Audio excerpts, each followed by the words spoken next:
중국은 침체가 되게 예전부터 우려되고 있던 상황입니다. 중국의 민간 소비는 계속해서 위축이 되다 보니까 소비자 물가지수는 거의 제자리 걸음을 했고 심지어 생산자 물가지수는 마이너스를 보여주고 있는 모습을 2년째 보여주고 있습니다. 이런 상황에서 여담이기는 한데 중국의 자동차 가격은 오른 적이 없습니다. 코로나 때 잠깐 오른 거 말고는 중국의 자동차는 계속 디플레이션이었어요.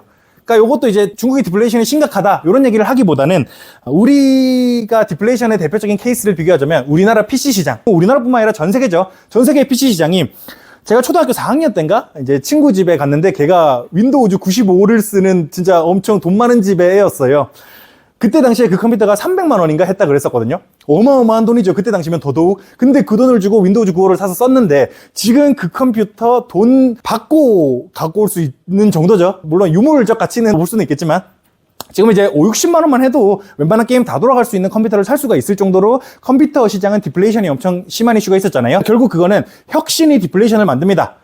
지금 갤럭시 노트 2랑 갤럭시 노트 20이랑 천지 차이가 나겠죠. 그게 자체가 이제 디플레이션을 유발을 하는 거죠. 가격은 별 차이 없잖아요. 마찬가지로 우리나라 컴퓨터 시장도 그랬고 전 세계 컴퓨터 시장도 그랬는데 저는 중국의 자동차 시장이 좀 그런 입지를 가지고 있는 것 같다라는 생각을 요걸 보면서 했었어요. 그래서 자동차도 계속 혁신을 거듭하다 보니까 신차가 오히려 싸지는 모습들을 자꾸 보여줄 수가 있었는데 어쨌든 뭐 이것도 CPI에 포함이 되기는 하니까 어쨌든 뭐 여담이긴 한데 중국의 소비는 계속해서 부진한 모습을 보여주고 있고요. 그러는 와중에 중국의 GDP 성장도 기대치였던 5.2%보다 낮은 4.7% 성장밖에 해내지 못했습니다. 연율로요. 여기서 또 중요한 게 뭐냐면요.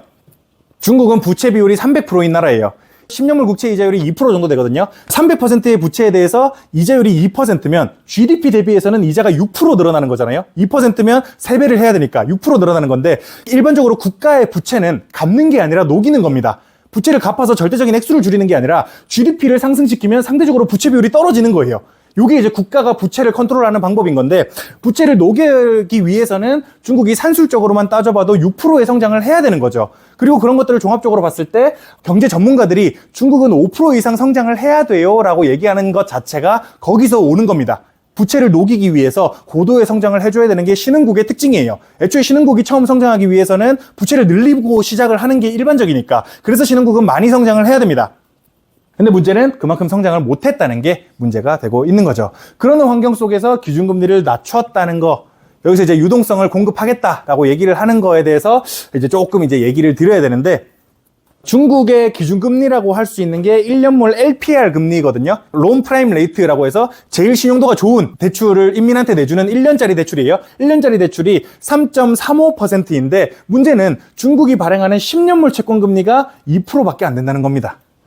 미국 같은 경우야 금리가 너무 빠르게 올라갔으니까 장기채보다 기준금리가 더 높아지는 상황이 만들어졌지만 중국은 기준금리를 올린 것도 아니고 계속 내려왔는데 장기금리가 더 낮다는 게 지금 여기서 문제가 되고 있는 거죠. 그러니까 결국 이 장단기 금리차 역전 관점에서 접근을 조금 해봐야 되는 건데 아까 말씀드렸지만 은행권의 이익이 안 남는다는 게 장단기 금리차 역전의 제일 큰 문제가 되는 거고 중국은 어쨌든 그 유동성을 성장으로 이끌어내기 위해서 계속 돈을 풀어내고 있습니다. 데이터의 신뢰도는 100% 믿으시면 안 됩니다. 중국의 데이터는 모두가 그렇지만 데이터의 신뢰도는 좀 애매하긴 한데 어쨌든 간에 그러니까 방향성만 보시면 될 것 같아요. 중국은 유동성을 계속해서 풀어내고 있는 상황이 있고 그리고 M2 증가율, 그러니까 광의통화 증가율 또한 계속해서 10%대를 유지하고 있는 상황에 있었습니다. 근데 문제가 뭐냐? 통화량이 10%씩 증가를 하는데 성장이 너무 안 되고 있다는 거예요. 이걸 이제 전문용어로 유동성 함정이라고 얘기를 하죠. 그러니까 유동성을 계속해서 풀고 있는데 그게 성장을 견인하는 게 아니라 어디 쓸데없는 데 들어가고 있는 게 문제입니다. 유동성을 아무리 풀어도 그게 성장으로 이어지지 않는 게 중국의 제일 큰 문제인데 그 성장을 시키기 위해서 중국이 유동성을 어마어마하게 풀었는 게 부채 비율이 250%에 달하는 일본보다도 유동성이 지금 더 많아진 상황입니다. 그러니까 유동성 대비 M2 나누기 GDP를 했을 때 중국은 250%에 달하는 성장률 대비 유동성을 가지고 있는 나라고 그 유동성이 성장으로 안 이어지고 다 어디로 가냐? 어디 쟁여놓고만 있다는 거예요. 중국의 예금은 계속해서 기하급수적으로 증가를 하고 있는 상황이고 문제는 뭐냐? 은행이 요 받은 예금 가지고 또 딴 데 빌려줘야 됩니다. 그래야 이제 성장으로 이어질 수가 있는데 은행 입장에서도 빌려줄 만한 곳이 없다는 거죠. 그러니까 내가 예금 받아가지고 그 이자를 메꾸기 위해서 더 높은 이자를 받을 수 있는 곳에 빌려줘야 되는데 더 높은 이자를 줄 만한 안전한 자산이 지금 없다는 겁니다. 중국이 전방위적인 경기 침체 때문에 그럴 영향이 제일 크겠죠. 완전 일본의 초기에 가까운 모습을 보여주고 있어요. 근데 문제는 뭐냐, 일본은 적어도 그 돈이 자산시장으로 몰리기라도 했잖아요. 버블 경제 때를 얘기하는 거예요. 그러니까 유동성을 그렇게 공급을 했고 일본은행이 금리를 급격히 8에서 3%로 낮추면서 유동성을 공급했을 때 적어도 일본은 그 유동성이 금융시장으로라도 갔습니다. 근데 지금 중국의 문제는 일단 성장이 안 되는 거는 첫 번째 문제고요. 그러면 그게 자산시장으로라도 가야 됩니다. 중국의 주식시장은 믿을 수가 있습니까? 우리나라 코스피가 20년째 2,000달이잖아요. 우리나라 사람들이 유동성이 아무리 풀려야 코스피를 안 하는 이유가 뭐겠습니까? 코스피를 믿을 수가 없으니까. 중국도 마찬가지라는 거죠. 08년 이후로 계속 제자리 걸음만 하고 있는데 뭘 믿고 중국 주식에 투자를 하겠냐는 거예요. 우리나라는 그나마 유동성이 풀리면 제일 믿을 만한 게 뭐죠? 부동산이 있잖아요. 지금 M2 증가량 5%씩 나오고 있는데 그거 전부 다 부동산으로 가고 있잖아요. 근데 중국은 이제 부동산조차도 믿을 수가 없어지고 있습니다. 4년째 부동산이 하락하고 있어요. 그러다 보니까 믿을 만한 자산이 뭐가 있냐를 생각을 하다 보니까 채권 말고 더 있나? 라고 생각을 하는 거죠. 그리고 그 외의 자산들은 금이랑 비트코인 정도로 흘러갈 수가 있겠죠. 근데 금이랑 비트코인은 변동성이 있다 보니까 아무래도 가장 믿을 만한 거는 채권밖에 없는 거죠. 그래서 중국 정부 입장에서는 그러니까 장단기 금리차가 역전이 심화될수록 유동성 함정에 빠질 가능성이 높아지다 보니까 그걸 어떻게든 해소하고 싶고 해서 장기 금리를 높이고 싶습니다. 그래야 은행들이 돈을 빌려줄 요인을 만들 수가 있으니까요. 근데도 장기금리는 계속해서 떨어지고 있는 모습을 볼 수가 있고 이게 이제 다른 의미의 구축 효과, 유동성 함정의 하위 분야 중에 하나인데 정부가 채권을 너무 찍어내게 되면 그 채권으로 돈이 다 몰리면서 오히려 시장의 유동성이 없어지는 현상을 구축 효과라고 얘기를 하거든요. 근데 굳이 정부가 채권을 발행을 하려는 노력을 안 해도, 그러니까 빚지겠다는 노력을 안 해도 수요가 너무 채권으로만 몰리면서 채권의 금리가 계속해서 하락하는 모습을 보여주고 있습니다. 그래서 중국의 입장에서는 금리 높아졌으면 좋겠는데를 바래요.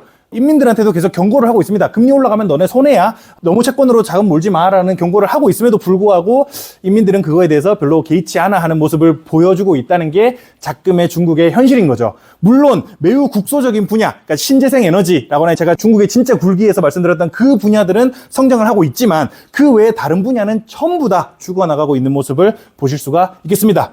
그래서 결론이 뭐냐? 결론을 알면 저도 여기 안 있겠죠. 저는 결론을 모르고 그냥 지금 중국의 상황은 이렇다 정도로만 말씀을 드릴 수가 있겠습니다. 그래서 정리를 드리자면요. 중국의 소비 부진으로 물가 상승률이 계속 낮은 가운데 GDP 성장 또한 기대치 이하를 기록했습니다. 이에 중국 정부는 유동성 공급으로 성장, 투자 및 소비 촉진을 위해 깜짝 금리 인하를 하기도 했고요. 한편 기준금리로 쓰이는 1년물 LPR 금리가 3.35%인데 반해서 10년물 국채 금리는 2.1%라는 거예요.